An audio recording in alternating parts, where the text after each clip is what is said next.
Shalom, Mitchell, Shalom, Shalom. It's your brother I with H.O.I Las Vegas, coming again with another precept of the day, another episode of The Truth, and another Car Chronicles, right? But before we get started, I'd like to give honor and glory to Yahweh by Hashem and Mashiach Yahushai. I'd like to give a double honors to the elders that paved the way in this truth, and we can get right to it. Let's go to the book of Nahum, chapter 3 and verse 4. And this is going into, the government, man. This government can't save you, right? No matter who you vote for, no matter none of that, right? Voting is that's a form of witchcraft, man, right? It's witchcraft and voting, man. In the election, it's sorcery in America, man. Like, all of that is a form of witchcraft, man, and sorcery, man, right? When it comes to, trying to elect someone to run this government, man. But let's go into this. Let's go into Nahum 3 and verse 4. It reads, because of the multitude of the whoredoms of the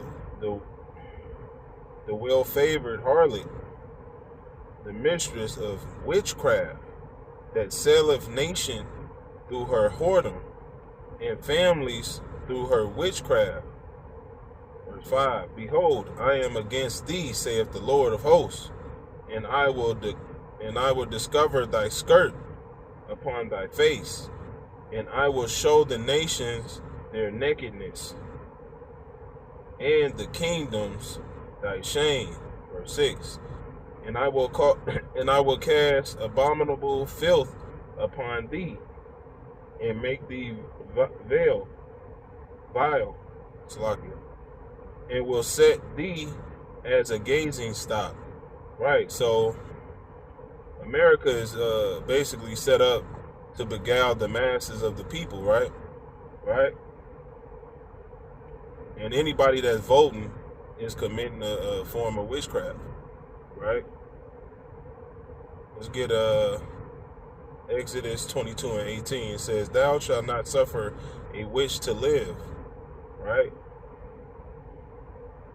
So all these people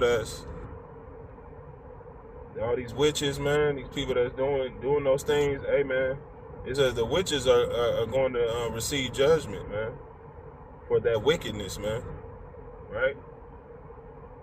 It says, thou shalt not suffer a witch to live. Let's get Revelation chapter 17 and verse 2, and that reads, with whom the kings of the earth have committed fornication, and the inhabitants of the earth have been made drunk with the wine of her fornication. So people are out here drunk off the wine of Babylon, man. Right? Pertaining to this world, man.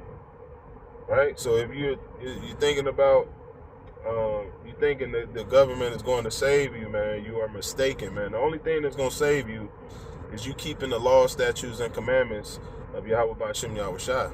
That's the only thing that's going to save you. All right? This government isn't going to save you, no matter what you do.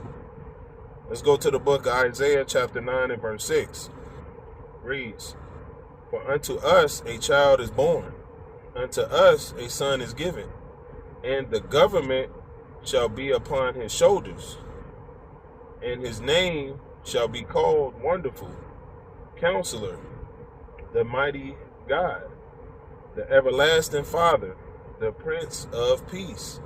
Right? So the Lord already has a government set up, right?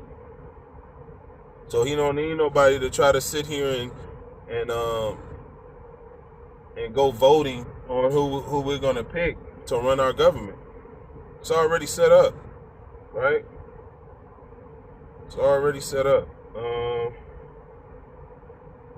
Let's see. Let's go to the book of Romans chapter 8 and verse 33, and it reads, Who shall lay anything to the charge of Yahweh's elect? It is Yahweh that justifieth, right? So the Lord has already elected those who are going to run the earth. He already elected them, right?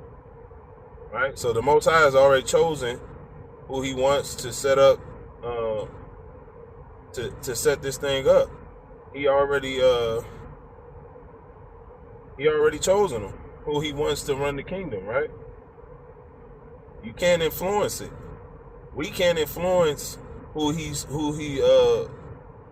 gonna run the government, right? We're not sitting here we're gonna put it in a vote.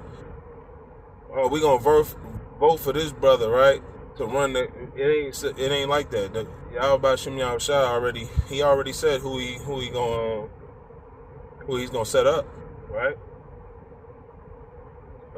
Go to Deuteronomy 17 and verse 14, and that reads, "When thou art come unto the land which the Lord thy God giveth thee, and shall possess it, and shall dwell therein, and shall say, I will set a king over me, like as all the nations that are about me," right? Verse 15, "Thou shalt in any wise set him king over thee, whom the Lord thy God shall choose." See? It says, whom the Lord thy God shall choose. "One from among thy brethren shalt thou set king over thee. Thou mayest not set a stranger over thee, which is not thy brother." Right. So we can't set up a heathen over us, or wicked people that's sinners, man. That's constantly sinning. That's living in sin. Right? We have to choose someone of our brethren, man. Someone of our nation. Right? Someone of the 12 tribes. That's the only way this thing will work. That's the only way it's going to work. But just meditate on those. Meditate on the scriptures that was brought out. You know, continue to pray, fast, study, stay diligent, stay abounding in the work of the Lord, stay 10 toes down for the Lord, because he's down for us. He gave us another day of life, right? Another chance to draw closer to him. Another chance to repent and come back to the Lord. Another chance to follow his laws, statutes, and commandments to the best of our ability, right? We have this opportunity, yet again, another day, to thank the Lord for breathing in the common air, man. To thank him for giving us the opportunity to draw closer to him. To make up our mistakes that we made, right?